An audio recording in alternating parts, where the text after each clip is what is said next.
Another way to create transparency within After Effects is by using the Roto brush tool. This tool attempts to automatically create a mask by using user-defined areas of inclusion and exclusion. Here in the shot, I've got a guy running in the foreground with some fire that we added in the background. Let's take a look at the original plate, and you'll see that there he is without fire. We'll start to add in the fire elements. And of course, we need to bring back our guy running in the foreground, and we'll use another layer on top to bring that back in. And of course, the letterbox on top. So to isolate and to create this layer 2 with some transparency, we're going to use the Roto brush tool. So now that you've seen how this is created, let's go ahead and delete that second layer, and we'll recreate a layer 5. We'll duplicate and rename this Roto and bring this up in between layers 1 and 2. So this is now our brand new foreground layer, which we'll use the Roto brush on.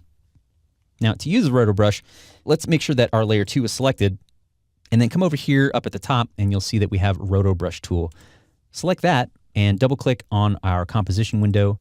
Our layer window will open up now, and this is where we're going to do our work with the Roto brush tool. Let's also go ahead and open up a window, brushes, and we can alter the diameter over here. And as we do, you'll see that our cursor is now a green plus sign. And this is what we'll use to tell After Effects, hey, focus in on the edges, basically, and create a rough mat around that. And so After Effects returns this pink outline saying, hey, this is what you wanted, right? No, not really. We need to fine tune this a little bit. And so we'll do that by using the same tool, but we'll hold down the Option key and we'll start to draw around that area here of our foreground. And so now After Effects knows a little bit better about what we want to isolate. Let's switch back over to this alpha boundary view. And I'm also going to zoom in, and we'll switch up our diameter to 8 pixels. And so now this is just a game of painting away what we don't want and painting back in what After Effects takes away. And so I'm just going to click in this area here, make that area something to tell After Effects, hey, make that a little tighter there. Make this area where the gas can meets the hand a little tighter. Bring back a little edge there for the gas can. Subtract that. Subtract all this. Take that away. Get this area in between the leg there. It's kind of helpful to kind of trace around the edge of the element that you want to isolate. And we'll bring back some of this area here and maybe some of the boot. There we go. And we'll subtract that. So with those first few strokes in place, bring this window back down so we can see a little bit more of our mask. And you'll see down here we have these little arrows. This is the duration of the Roto brush effect. And so as we scrub through, After Effects is going to take the initial strokes that we created and it's going to extrapolate it frame by frame and look for some of those similar features and use those edges to kind of define where the Roto should go to, if that makes sense. So right here, we're getting a little bit of separation, so we need to introduce a subtraction there, bring that out, and now After Effects should take away some of that. We'll take away a little bit more of the area up in there. His hand is starting to disappear up there, so let's go back to where we first see it disappear, somewhere in there, and we'll add our green stroke. To add that back in, we need to subtract that little space in between his hand there.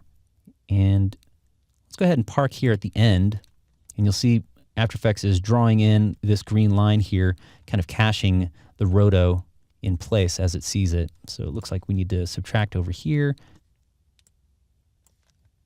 along this area here. And this is kind of the game with the Roto brush tool. It's just a little bit of back and forth between looking for areas of isolation and fine-tuning what we need to tell After Effects to take away and add in.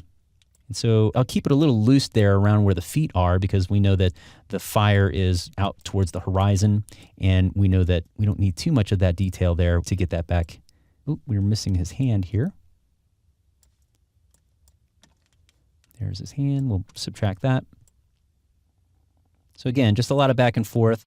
Let's add in some more detail here for the boot, just so that we make sure that the boot covers up that portion of the fire. And I think towards the end here, we're getting a little bit of separation, so we need to start subtracting over here. Here we go. Subtract that. Subtract all this. Subtract that. Let's add back in some of that boot, so cover that fire area. And I'm going to zoom this in and subtract all this. Subtract that, subtract.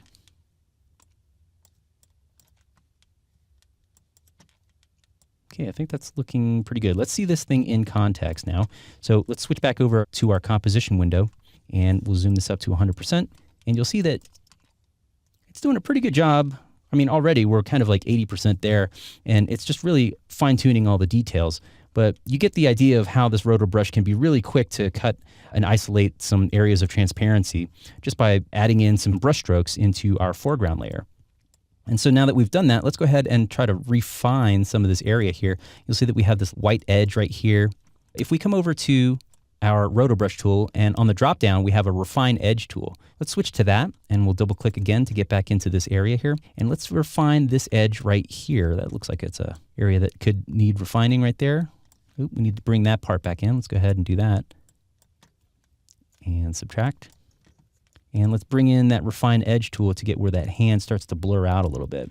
And so After Effects is going to allow us to then take that portion that we drew over with the refine edge tool, and now these options over here start to come into play.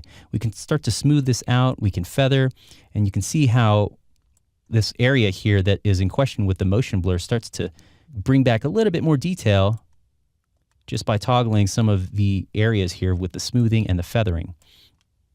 We can also refine the edge and make it eat into it. So if we go to positive numbers, we'll start to expand that mask a little bit. And likewise over here for the main roto brush mat that we created, we can alter the edges here and go in a negative direction and start to eat away some of that white edge and bring it back with some feathering. And this is all about fine tuning, really where your eye and how much you want to fine tune this can kind of come into play. And lastly, down here, we have the Use Motion Blur and Decontaminate Edge colors, which can definitely help us blend the foreground into the background and help it sit a lot better. Let's go ahead and just run that. And so just like that, with a couple minutes and a few brush strokes later, we're able to create a really complicated mat for this foreground layer just by using the Roto Brush tool. So here we saw that by art directing some brush strokes, we're able to dictate to After Effects where we want the Roto Brush to work. And we're able to create automatically some really complicated masks to isolate portions of our layer.